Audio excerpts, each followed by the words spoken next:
This video is not meant for children under 13. Yes, it's great to be an engine as you're steaming along. Puff, puff, puffing along. Beep, beep, beeping along. Fly along the rails as your wheels go round. Puff, puff, puffing along. Beep, beep, puffing and puff, puff, puffing and steam around.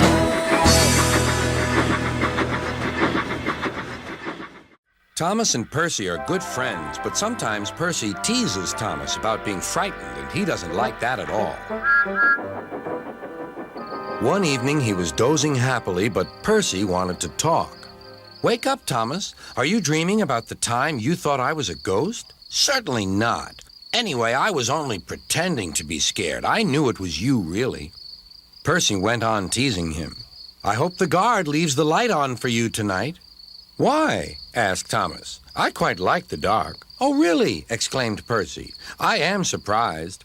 I always thought you were afraid of the dark. I wonder why." Will you just shut up and go to bed already? Some of us have a 6 a.m. start, you know. I swear to God, the next motherfucker that wakes me up's getting a fucking pipe bomb shoved down their funnel.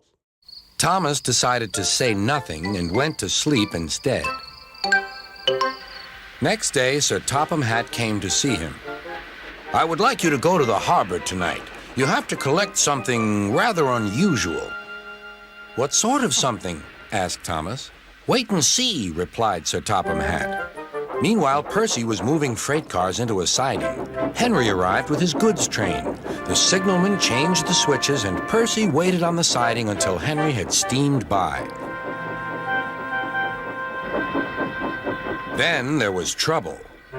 "The switches are jammed," called the signalman. "I can't switch them back for Percy. The workmen will have to mend them in the morning. It's too late now." Said Percy's driver. "I'm sorry, Percy, but you'll have to stay here for the night." "Where are you going?" asked Percy.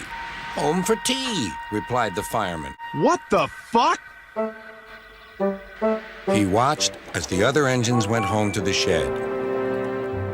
Nighttime came, and Percy began to feel very lonely.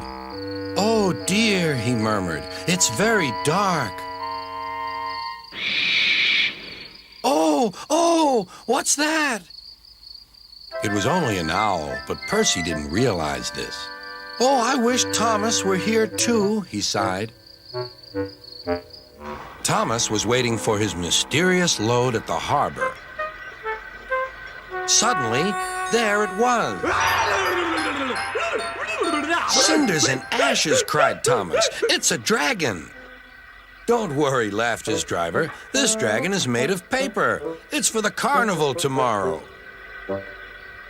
Workmen lifted the dragon onto Thomas's low loader and put lights all round it for protection. Then Thomas set off into the misty night.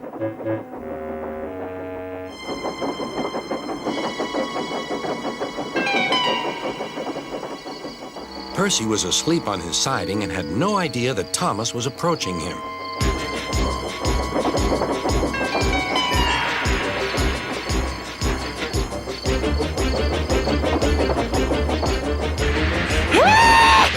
Percy woke up with a start. What the fuck? "Help!" cried Percy. "I'm not going to open my eyes until my driver comes." Next morning, the switches were mended and Percy puffed back to the junction. Gordon was just about to leave with the express. "You'll never guess what I saw last night." Gordon was in no mood for puzzles. "I'm a busy engine. I don't have time for your games. I've seen a huge dragon. It was covered in lights." Please, really? "Shut up!" Gordon snorted. "You've been in the sun too long. Your dome has cracked." When the other engines heard the news, they laughed too. "Look out, Percy," chuckled James, "or the dragon may gobble you up." "No one believes me," huffed Percy. "Maybe I did imagine the dragon after all." But But Percy soon found out that he hadn't. Googa booga. Help! Save me! Cried Percy. It's all right, whistled Thomas, and he explained about the carnival. Wow, what an asshole! By the way, how was your night out? Percy decided to tell Thomas the truth. Well, Percy, said Thomas, maybe we do get scared sometimes, but if we're not afraid to tell each other, then that means we're quite brave, too. That is the corniest thing I've ever heard. Shut up, you!